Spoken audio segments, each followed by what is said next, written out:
సికింద్రాబాద్లోని doctor Narayana college of hotel management లో 100% job guarantee 966365 నమస్తే, welcome to Suman TV. నేను మీ నందు. ప్రస్తుతం మనతో పాటు స్టూడియోలో కృష్ణకుమారి గారు ఉన్నారు. నమస్తే అమ్మ.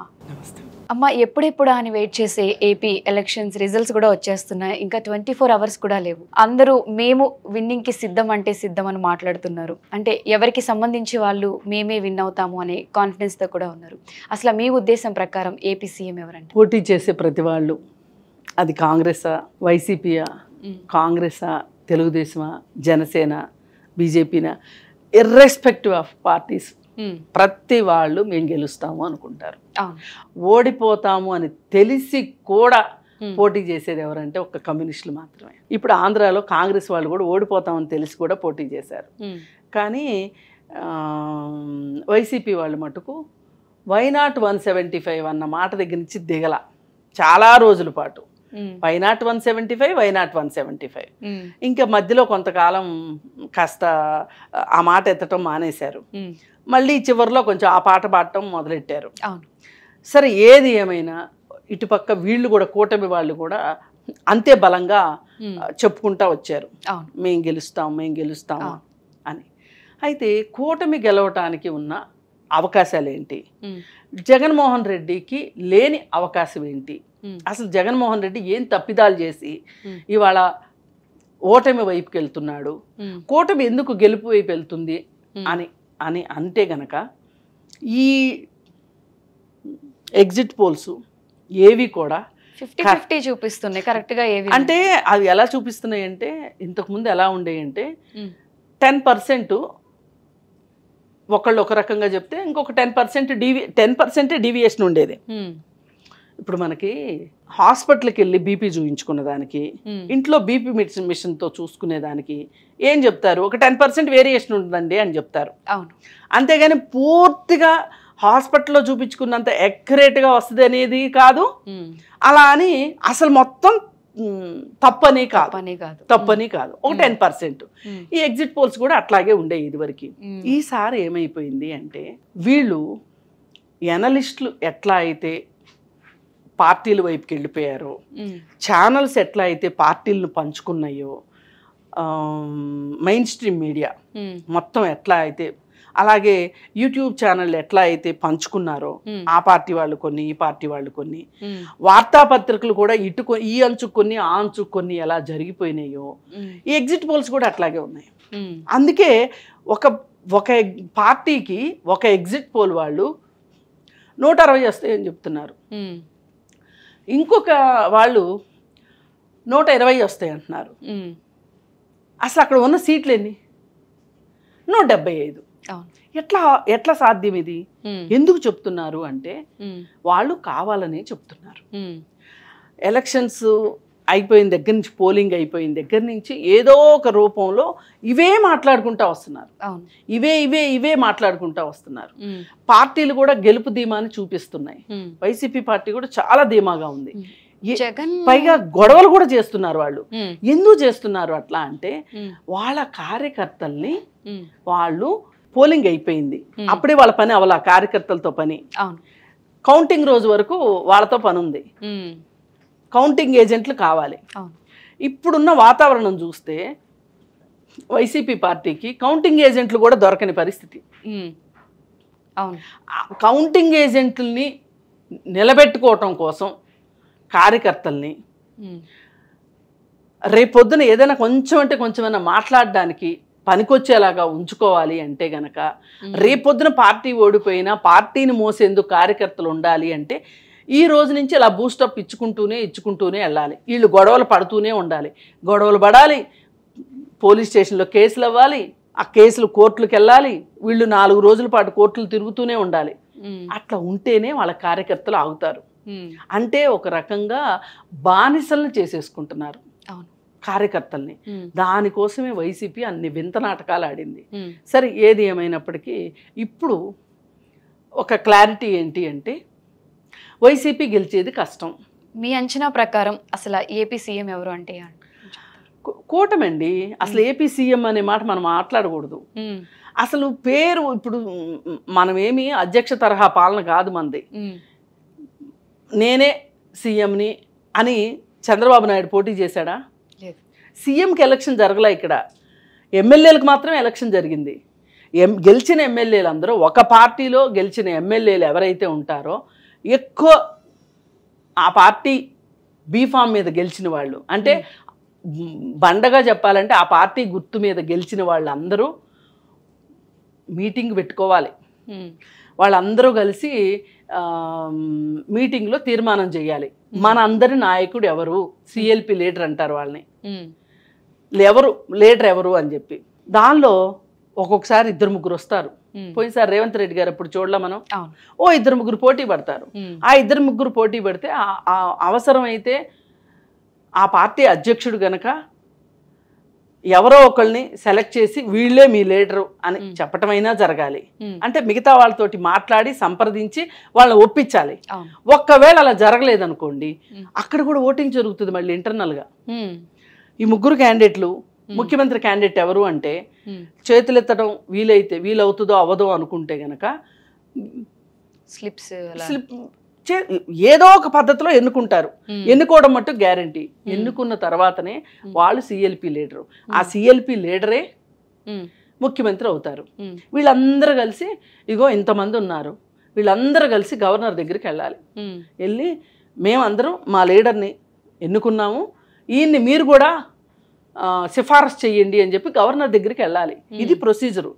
ఈ ప్రొసీజర్ అసలు మనం ఒక ప్రజాస్వామ్యంలో ఉన్నాం, ఒక రాజ్యాంగ యంత్రాంగం ఉంది మనకి, దాని ప్రకారం ఉందని మర్చిపోయి మోడీ కూడా నేను పిఎం అని చెప్తున్నాడుగా, 3వ సారి నాకు అవకాశం ఇవ్వండి అని చెప్పాడు. ఇది తప్పు అంటాను నేను. మీరు ముందు పార్టీని గెలిపించుకోండి, పార్టీ తరఫున ఎమ్మెల్యేలను ఎంపీలను గెలిపించుకోండి, అయిన తర్వాత మీరు మీటింగ్ పెట్టుకొని మీరు డిక్లేర్ చేయండి. ఇప్పుడు కూటమి అధికారంలోకి వస్తుంది.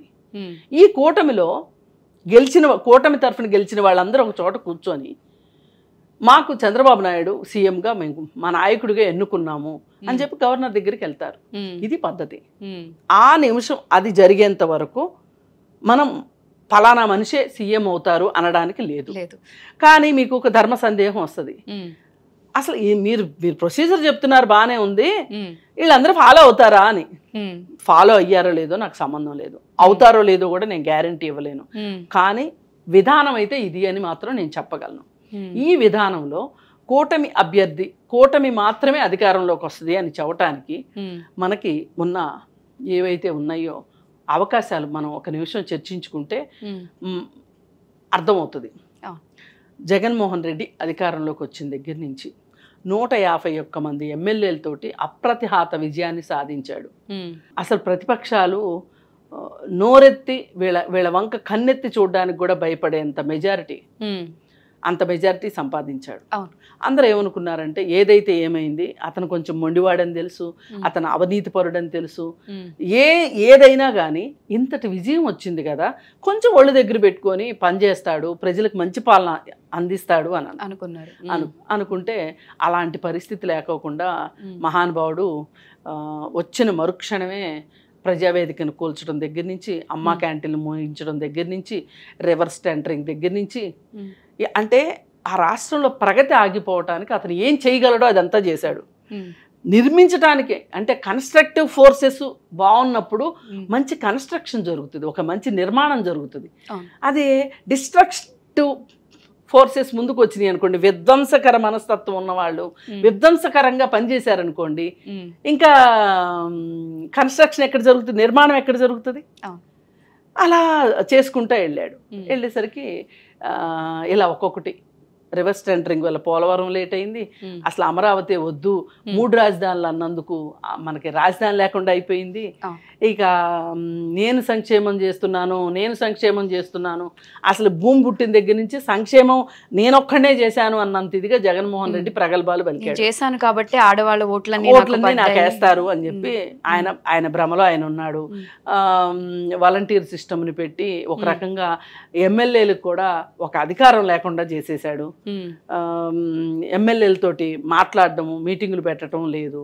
ఈ ఎవరైతే వాలంటీర్లు ఉన్నారో వీళ్ళకి ఆ ఫోన్లు, స్మార్ట్ ఫోన్లను ఇంకోటి ఏదో ట్యాబ్లు ఇచ్చారు. ఈ ట్యాబుల్లో ప్రతిరోజు వీళ్ళు చేసిందంతా అప్లోడ్ చేయాలి. అది ఎవరికి వెళ్తుంది, ఎవరు చూసుకుంటారు? జగన్మోహన్ రెడ్డి చూసుకుంటాడు.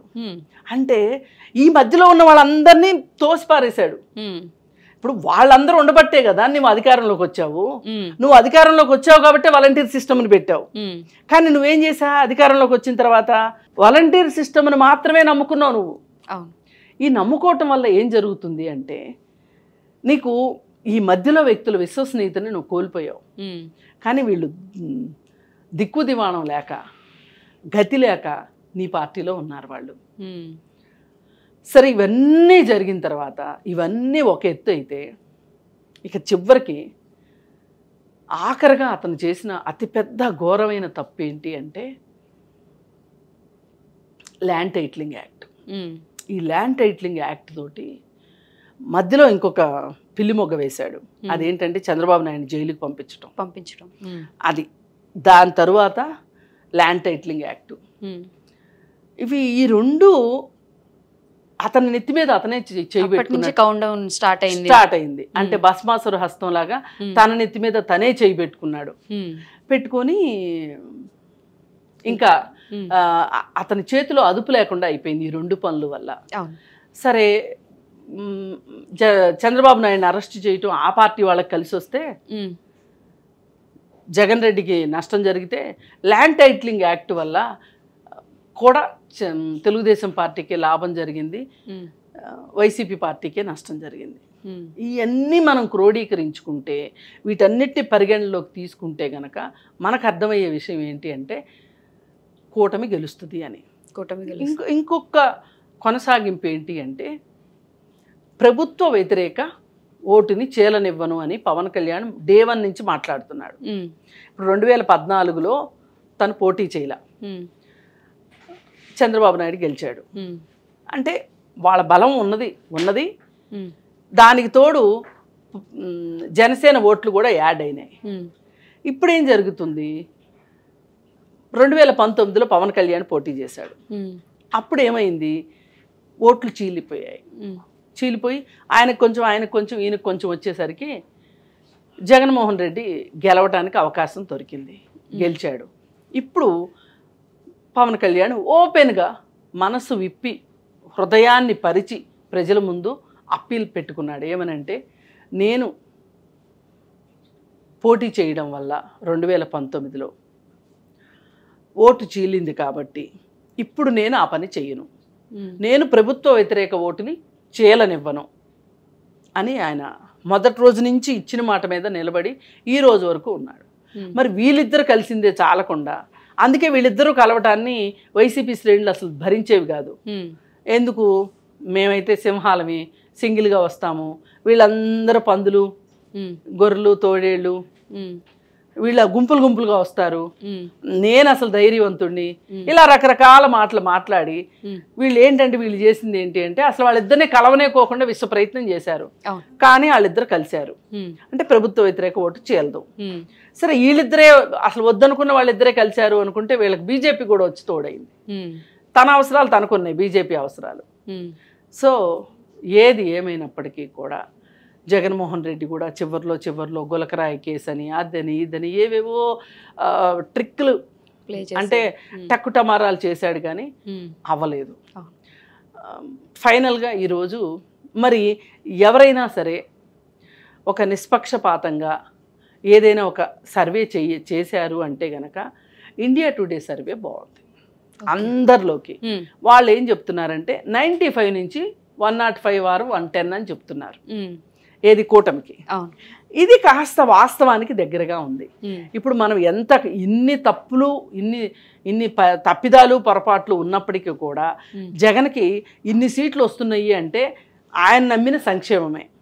సంక్షేమం వల్ల ఈ మాత్రం సీట్లైనా వస్తున్నాయి, లేకపోతే ఈ మాత్రం సీట్లు కూడా రాకూడదు. కానీ కేకే సర్వే అని ఒకటి ఉంది. ఆ కేకే సర్వే ప్రకారం ల్యాండ్ టైటిలింగ్ విషయం గనక పూర్తిగా పల్లెటూర్లలోకి ప్రతి రైతుకి పాకింది అనుకోండి, ఆయన చెప్పినప్పుడు 160 కూడా వస్తాయి, 160 వచ్చే అవకాశం కూడా ఉంది. అంటే ల్యాండ్ టైటిలింగ్ యాక్ట్ ఎంత ప్రభావం చూపించింది అనే దానికి ఇది ఒక లిట్మస్ టెస్ట్ అన్నమాట. మనం చూడాలి, ఇది వేచి చూడాల్సిందే. అతను 160 వస్తాయి అనుకునే దాని వెనకమాల కారణం అది ల్యాండ్ టైటిలింగ్ యాక్టే. అయితే ఇప్పుడు వీళ్ళు అనేది ఏంటి అంటే, వైసీపీ వాళ్ళు అనేది ఏంటంటే అసలు మాకే వస్తాయి అని వాళ్ళు ఉబలాట పడిపోయి చెప్తున్నారు. బాబు మీకు రావు, మీరు ఇన్ని తప్పులు చేసిన తర్వాత మీకు రావు. ఏదైనా వచ్చింది అంటే ఆ పల్లెటూర్లలో పెన్షన్లు తీసుకున్న వాళ్ళ వల్లనే నీకు ఏదైనా ఒక ఓటు వచ్చే అవకాశం ఉంది. ఇప్పుడు అర్బన్ వాళ్ళు మొత్తం అభివృద్ధి కోసమే ఉన్నారు. ఇప్పుడు 10 లక్షల గ్యాస్ కనెక్షన్లు వేరే రాష్ట్రాలకి తరలి వెళ్ళిపోయినాయి ఆంధ్రప్రదేశ్ నుంచి. 10 లక్షల గ్యాస్ కార్డులు వెళ్ళిపోవడం అంటే అది చిన్న విషయం కాదు. 10 లక్షల గ్యాస్ కనెక్షన్లు వెళ్ళిపోయినాయి అంటే దగ్గర 40 లక్షల మంది వెళ్ళిపోయినట్టు. డిస్ప్లేస్మెంట్, వలస వెళ్ళిపోయారు ఉపాధి కోసం. అసలు ఆ రాష్ట్రంలోనే ఉపాధి ఉంటే వీళ్ళందరూ ఎందుకు వెళ్ళిపోతారు? మరి ఆ వెళ్ళిన వాళ్ళందరూ చాలా మంది క్యూలు కట్టి ఓట్లు వేయడానికి వచ్చారు చూసారా. ఊరు వదిలిపెట్టి వెళ్ళిపోయిన వాళ్ళకి ఈ ప్రభుత్వం వచ్చాక వెళ్ళారు కాబట్టి ఈ ప్రభుత్వం మీద కోపం ఉండదా వాళ్ళకి? ఉంటుంది. అది మన లెక్క. అందుకోసం అని చెప్పి కూటమే వస్తుంది అని నమ్ముతున్నాము. ఏది ఏమైనప్పటికీ 95 నుంచి 110 మధ్యలో ఏదో ఒక అంకె దగ్గర కూటమి విజయాన్ని సాధిస్తుంది. ముఖ్యమంత్రి అభ్యర్థి కూటమి నుంచే ఉంటారు అనేది నా ప్రగాఢ విశ్వాసం. ఓకే అమ్మ, thank you so much. Thank you. Suman టీవీలో మీ పర్సనల్ అండ్ బిజినెస్ ప్రమోషన్స్ కోసం కింది నెంబర్కి కాంటాక్ట్ చేయండి.